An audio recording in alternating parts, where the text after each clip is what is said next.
Hello, I'm Hickey from interest.co.nz and welcome to an economic weather report brought to you in association with ASB.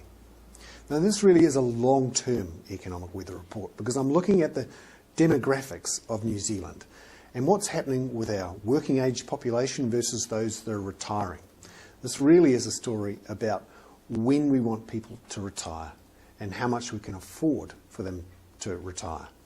Because overseas, many countries are lengthening their retirement ages because of the increasing cost of retirement, both from pensions and from healthcare, particularly as baby boomers start to retire. So this chart here shows you the various percentages of the population at various ages. So right at the left-hand side of the chart, you can see that there's quite a high percentage who are in that sort of young age group, the sort of 0 to 20 or so.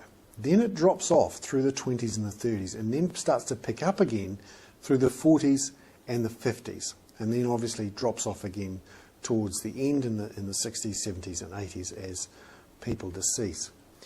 What this shows is that we have this bulge, you can see in the middle there, driving through the population that will retire from about 2010 in great numbers onwards through 2020. Yet towards the beginning of the chart, you can see that we have a gap there as fewer generations X and Y workers stay in New Zealand.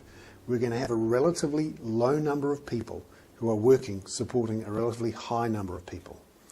This says we need to look at this retirement age. John Key has ruled it out as changing it from 65. We can't afford it. I'm Hickey. That was a special long-term economic weather report brought to you in association with ASB.